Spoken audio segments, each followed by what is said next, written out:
I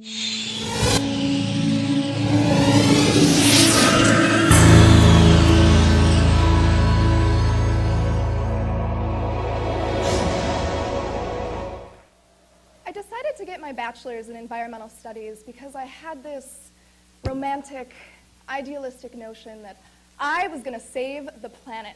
I knew all the answers. And then I got to school and I realized I didn't even know what the questions were. It was all so much more complicated than I could have even imagined. Humans are the most invasive organism on this planet.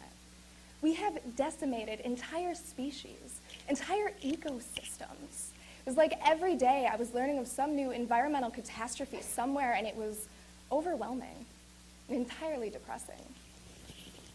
With time, I began to realize that no matter what we do, the planet is going to be just fine. This orb floating in space, it doesn't need us. We need it. We've come so far in our technological advances, it's miraculous, don't get me wrong. But in doing so, we've forgotten how very limited we are by our biological need for clean food, clean air, and clean water. We've detached ourselves from our very sustenance and our role in nurturing it. It was on this quest for purpose that I discovered permaculture, or the conscious design of landscapes based on natural patterns and relationships found in nature. But it wasn't until a trip to Haiti that I really grasped the meaning of permaculture. I was in the Bukhara, or the wasteland. It only took me 2 days to give up on my contacts and my glasses because there was just way too much dust getting picked up off the bedrock. I was listening to a member of the permaculture course enthusiastically describe the way the water pooled in a little keyhole dugout every time we took a shower or washed our hands. Inside the dugout, decomposing leaves turned to soil and nourished the tomato plants winding their way up the shower walls. Nothing is wasted. It was in that moment I realized that waste is food, and food is life. It's universal. Food is the key to our psychological, our physiological, and our communal health. And our health is inseparable from the health of this planet.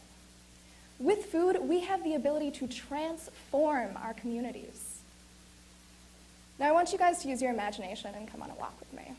You know, it's the middle of summer, middle of July, it's really hot and muggy. You've just got to get out of the house. It's like an oven in here. So we head to the park, and we're rounding a corner, and we come across the most beautiful, lush, dense, ripest blanket of strawberries you've ever seen.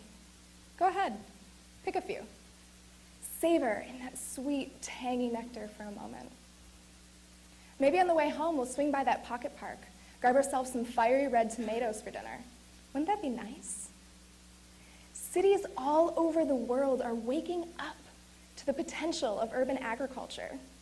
Places like Seattle have installed entire parks that are edible. You can just go and pick whatever you want. If there's nothing left at the end of the season, that means that they did something right. Places like Boston have redone all of their zoning regulations to encourage commercial agriculture within the city limits. Think about it for a second. If we can teach people, we can teach our children where food comes from and how to grow food, we're teaching people how to provide for themselves and their neighbors. Maybe somebody will get really, really good at it. They'll decide to start a business. Now, it doesn't even necessarily have to be edible. It could be something like cut flowers. And with that business, there's also the other businesses that come along with it. You know, you've got the tools, you've got the seeds. On the other side, you have the marketing, the distribution. It's kind of like cooking Thanksgiving dinner. You know, you're chopping things over here, and you've got all 4 burners going, and you're taking things in and out of the oven, and it's kind of hectic and crazy, and there's a whole lot going on, but each piece of it, every component has a function. It's a part of the larger meal. Permaculture teaches us that everything is connected. When I was younger, I was taught the narrative of food as the enemy. I thought it was something that we needed to control and to conquer. I think that that's the way we tend to look at natural systems, as something to speed up or to slow down, to channelize to suit our immediate needs. But permaculture? Permaculture is all about observation and adaptation. It's looking at the larger picture, goes through the system, sailing with the wind rather than fighting against it. We have to inhale before we can exhale. Now, I could tell you some scary statistics about Syracuse and explain to you the myriad of factors that weigh into our collective quality of life. I made one heck of a flowchart while I was preparing for this. But I would much rather focus on what could be. Imagine all the vacant lots in Syracuse as urban farms, community gardens, farm-to-school projects. Imagine a cutting-edge deconstruction and construction workforce educating and hiring our residents in sustainable construction and whole systems design. Wouldn't that be nice to deal with all those vacant buildings?